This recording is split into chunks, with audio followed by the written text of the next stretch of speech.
I am Sister Ruth. I am the wife of Pastor Jeremiah, the General Overseer of Miracle Ministry in Victoria Island. If you live in Lagos, you must know my husband. My husband is the man of the moment. He's tall, he's fair, and he speaks with a British accent. If you listen to his accent, you will love him more. When he holds a microphone, the ground shakes. Yes, everywhere tremble. People call us the power couple because on the surface, we are the best, but behind, we are something else. Every Sunday, I wear the biggest hat and the most expensive lace. I look elegant. I look beautiful. I look presentable. I sit in the front row shouting, "Right on, Papa, right on, Pastor," while he prophesy. We have been married for just 1 year and 9 months. Before he married me, Pastor Jeremiah told me he was a widower. He said he had been unlucky with love. He told me he lost 6 wives to mysterious illness over the last 15 years.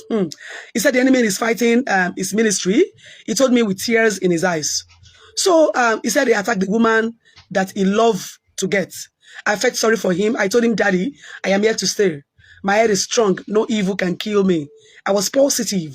I was in love. I didn't know I was digging my own grave. So there is a room in our mansion that is always locked. It has a heavy iron door. Pastor Jeremiah called it the war room. Grace. He warned me on several occasions, even on our wedding night, that where I battle with our principalities for the sake of this church, you must never enter that room. That room is forbidden for you, is restricted. He said the anointing there is too heavy for a woman to witness. And he told me if I enter, I will run mad. As a wife, obedience wife, I obeyed. I was a good wife. But last week, my curiosity got the better of me. I wanted to know. Pastor Jeremiah traveled to London for a crusade. He was in a rush. And for the first time in history, he forgot his key on the dining table. I saw the bunches of key. I saw the rusted iron key that opens this war room. My heart started beating fast.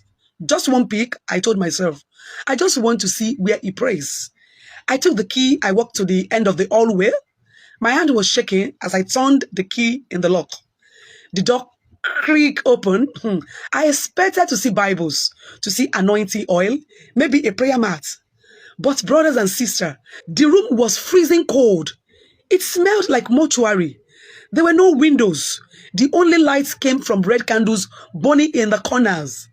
And in the middle of the room, standing in a circle, were 6 plastic mannequins. I walked closer, trembling. Each mannequin was wearing a white wedding gown. I looked at the first one. Pinned to the chest was a photo of a beautiful woman and a date. Sarah, 2010 to 2012. I moved to the next one, was Vera, 2012 to 2014. I moved to the third one, Ineka, 2014 to 2016. All the mannequin has name and date on it. I covered my mouth to stop the scream. These were his dead wives. But why was there red thread tied around the neck of the mannequin? And why was there a calabash of fresh blood at the feet of each one? He wasn't losing them to the devil. He was using them. He lied. Every 2 years, a new wife, a new sacrifice, a new level of power to boost his ministry. I look at the dates. Every time a wife died, it just moved to a bigger location. Sarah died. He bought the land. Vera died. He built the auditorium. Ineka died. He started the TV station and the rest. My knees went weak. I thought to run out of the room, but then I saw it.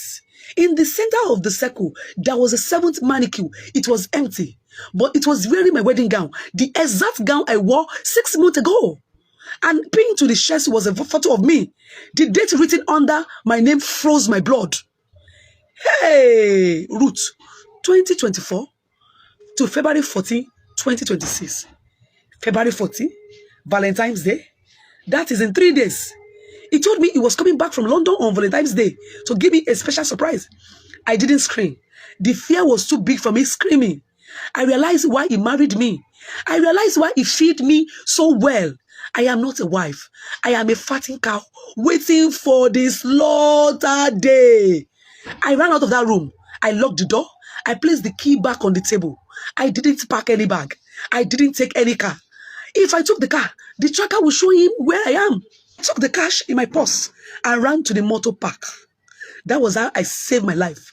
I would have been used, for a ritual to boost ministry. I would have been used as a sacrifice. I would have lost my life like other wives. Behind every successful man, aside from natural blessing from above, there are some that is critically different from the usual.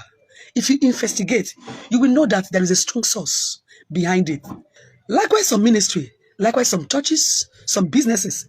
When you see them boomed, you'll be wondering, where is the source? Within the space of how many days? Within the space of how many months? Because they were not natural.